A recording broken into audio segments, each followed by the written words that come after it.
अस्सलाम वालेकुम नाज़रीन। इमरान खान न सिर्फ सदर उलवी से और अपने कारकुनों से बल्कि आवाम से भी नाराज़ है और इस नाराज़गी और मायूसी का इजहार उसने अपनी वकीलों से ताज़ा मुलाकात में किया है। और सिंध और बलूचिस्तान में मुस्लिम लीग के लिए नए दरवाज़े खुल गए हैं, जिसकी वजह से पीपल्स पार्टी के लिए ज़रा परेशान कुन माहौल पैदा हो गया है। और तीसरा ये है कि नवाज़ शरीफ और इदारों के दरमियान गैर एलानिया मुफाहमत से बहुत सारे लोगों की जो एक उम्मीदें या आस थी एक वो टूट गई है। और सिर्फ उन लोगों की नहीं बल्कि पीटीआई ख़ास तौर पर मुस्तरब है, उदास भी है और मायूस भी है। लेकिन इससे पहले आजकल कुछ तज्ज़िये आ रहे हैं इन सीनियर तज्ज़िया नगारों की तरफ से, जिनको रियासत ने तवील अरसे तक कौमी ख़जाने से पाला पोसा और उनका इमेज बनाया। और इमेज ये बनाया कि ये बड़े दानश्वर हैं, इनकी हालात पर गहरी नज़र है। हालांकि इनकी हालात पर जो गहरी नज़र है उसके हम माजी में मुजाहरे देख चुके हैं। और ये 7-8 लोग हैं।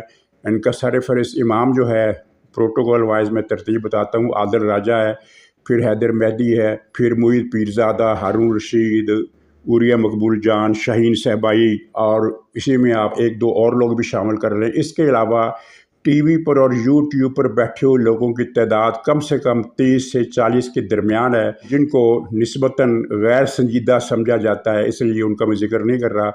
तो आप अंदाज़ा करें कि संजीदा लोगों की हालत ये है, तो जो गैर संजीदा समझे जाते हैं उनकी दिमागी कैफियत क्या होगी। ये जो संजीदा लोग जिनको कहा जाता है, जिनको संजीदा बनाकर पेश किया गया, अब उम्र के खासे आखिरी हिस्से में हैं, मेच्योर भी नज़र आने की कोशिश करते हैं, लेकिन जब बात करते हैं, तज़िया करते हैं, तो उनका पोल खुल जाता है।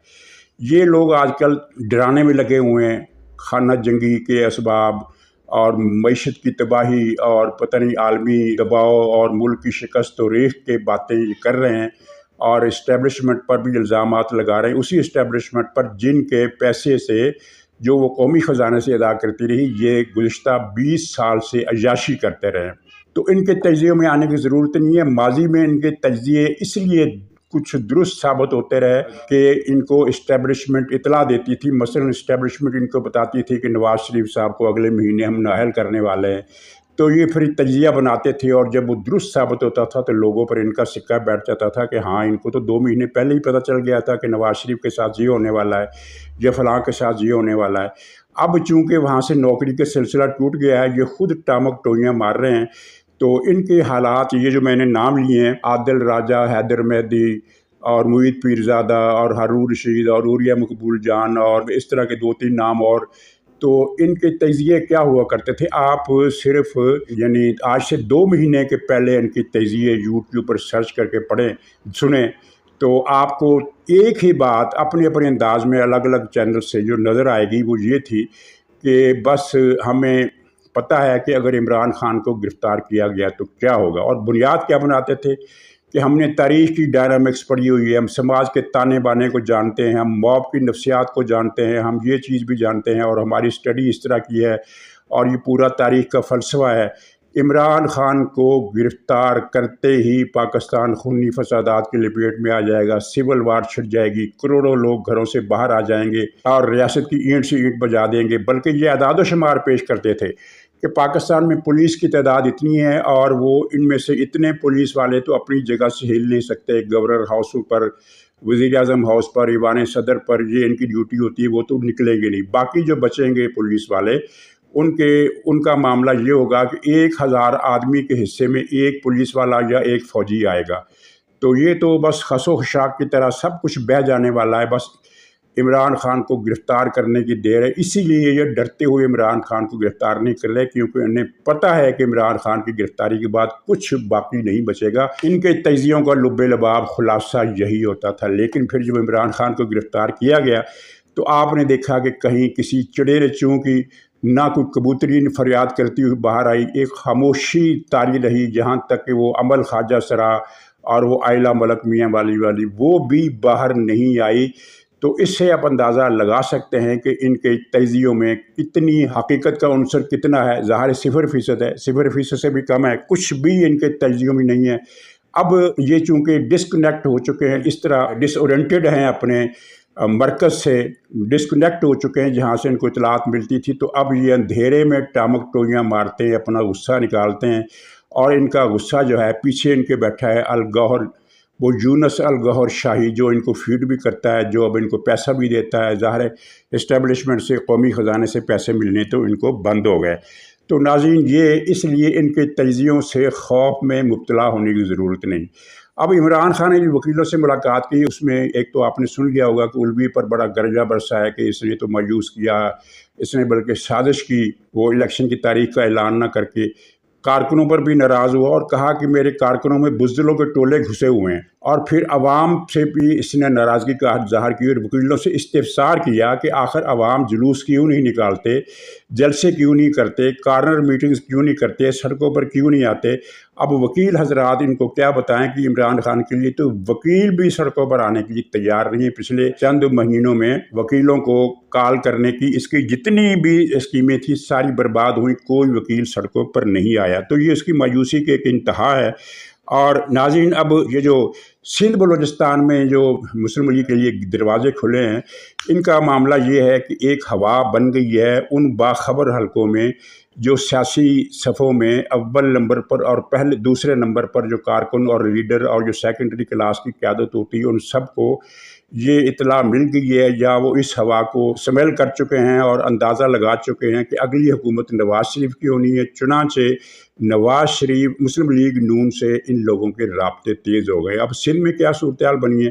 سندھ میں نہ صرف جی ڈی اے بلکہ چھوٹی قوم پرست جماعتیں بھی مسلم لیگ سے رابطے کر رہی ہیں، بلکہ انہوں نے رابطے کر لیے ہیں کہ ہم آپ سے اتحاد بنانا چاہتے ہیں سندھ کے اندر، این ٹی پی پی اتحاد۔ ابھی تک مسلم لیگ نے ان کو جواب نہیں دیا ہے۔ اور اسی طرح بلوچستان میں باپ پارٹی اور دوسری بلوچ قوم پرست پارٹیاں اور پشتون قوم پرست پارٹیاں، ان سب نے مسلم لیگ نون سے رابطے کر کے ان سے اتحاد اور انضمام کی بات کی ہے۔ باپ پارٹی نے تو کھلم کھلا انضمام کی بات کی ہے۔ بلوچستان میں جو باپ پارٹی ہے، اس کے اکثر لیڈروں کی طرف سے نواز شریف سے رابطہ کر کے مطالبہ کیا گیا ہے کہ ہم ضم ہونا چاہتے ہیں مسلم لیگ نون کے اندر، لیکن اس مطالبے پر پوری طرح عمل اس لیے نہیں ہو سکتا کہ باپ پارٹی کے کچھ لوگ، کم سے کم 1/3 لوگ ایسے ہیں جو انضمام نہیں چاہتے، وہ اتحاد چاہتے ہیں، انتخابی اتحاد۔ تو بہرحال ابھی اس پر فیصلہ ہونا ہے۔ اس کے ساتھ ہی پشتونخوا ملی عوامی پارٹی ان کے ساتھ پہلی متحد ہے، نواز شریف کی اتحادی ہے۔ تو ان دونوں صوبوں میں حالات اس طرح بن گئے ہیں کہ بلوچستان میں بھی ایسی حکومت بنے گی جس کا سٹیئرنگ جو ہے وہ مسلم لیگ نون کے پاس ہوگا، جبکہ سندھ میں ایک مؤثر الائنس بن رہا ہے جو ظاہر ہے اپنے طور پر کوئی بہت زیادہ سیٹیں نہیں لے سکتا، لیکن اگر مسلم لیگ نون کو ان کا اتحاد ملتا ہے تو مسلم لیگ ان روڈ بنا سکتی ہے۔ اور اس سلسلے میں ایک اہم ڈیولپمنٹ، بشیر میمن جو ایف آئی اے کے سابق چیئرمین تھے، ان کی مسلم لیگ میں شمولیت ہے۔ ٹنڈو آدم کے ضلع میں بشیر میمن صاحب کا بہت اچھا بڑا حلقہ اثر موجود ہے۔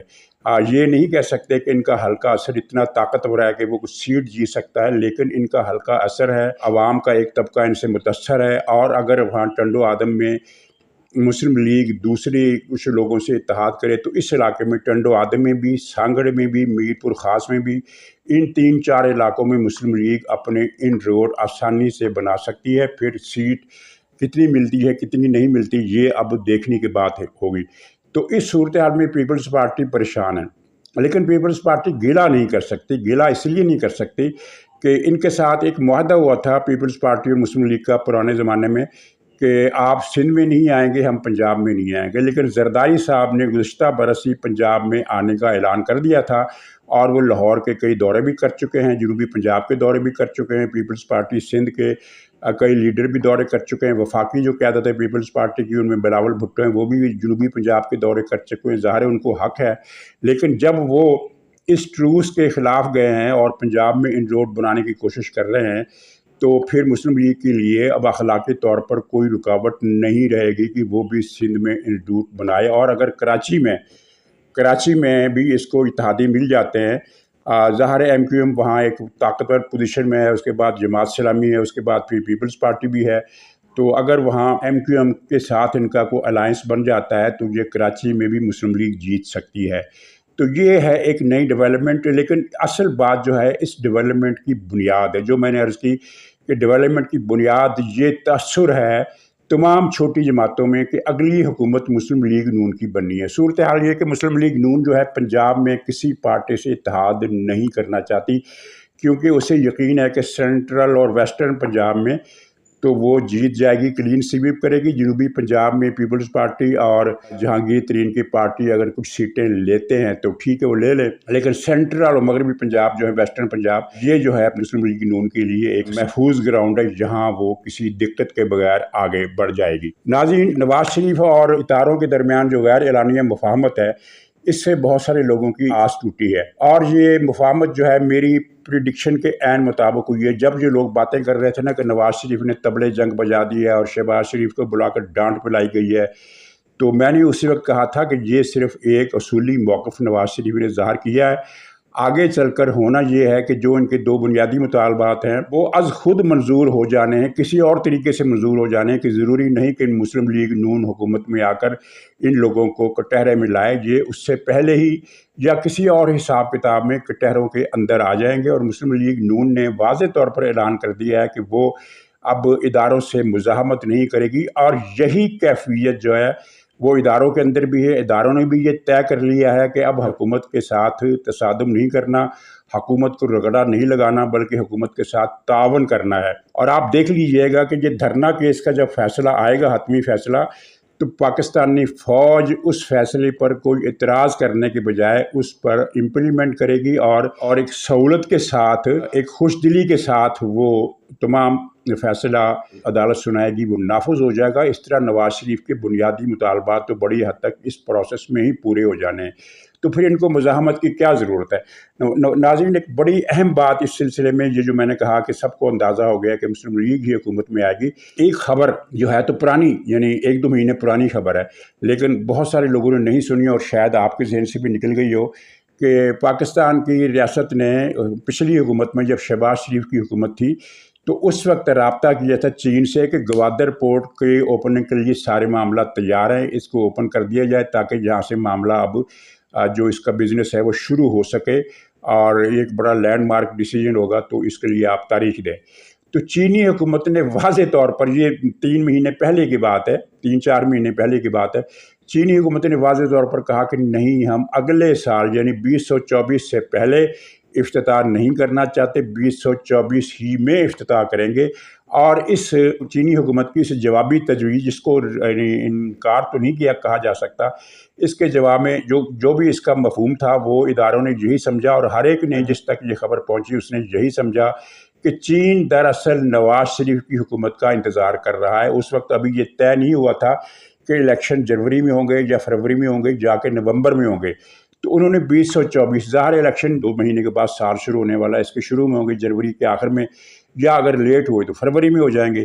तो इसके बाद चीन ये तवक्को कर रहा है कि चूँकि हुकूमत नवाज शरीफ की होगी, इसलिए हम गवादर पोर्ट की ओपनिंग नवाज शरीफ के वज़ीर आज़म बनने के बाद ही करेंगे। ये एक बहुत सिग्निफिकेंट बात है जो उनका सिग्नल है जो चीन की तरफ से दिया गया, और ज़ाहिर इदारों के लिए ये सरप्राइज़ नहीं है, और मुतल्लका हलकों के लिए, जिनमें सिफारती हलके भी शामिल हैं, उनके लिए गैर मुतल्लका नहीं है। इसी तरह सऊदी अरब ने भी जो इन्वेस्टमेंट के ऐलान किए हैं, उन पर जो हतमी कार्रवाई होगी दस्तखतों की, वो नवाज शरीफ की हुकूमत आने के बाद होगी। और जहां अब इन दानश्वरों का, जिनको इस्टेब्लिशमेंट 20 साल से पालती रही है, और अब जो यूनुस अल गौहर शाही की तवल्लियत में चले गए हैं, इनके प्रोपेगेंडे, इनकी बातों, इनकी प्रेडिक्शंस में आने की ज़रूरत नहीं है, क्योंकि ये मैंने बताया कि अब ये अपने दिमागी उबाल का मुजाहरा कर रहे हैं, तरह तरह की ये बातें कर रहे हैं, और प्रोपेगेंडा भी इसमें शामिल है। पाकिस्तान की बुनियादें हिल जाएंगी, पाकिस्तान तबाह हो जाएगा, बर्बाद हो जाएगा, और इमरान खान निकलेगा, ये सारी चीज़ें।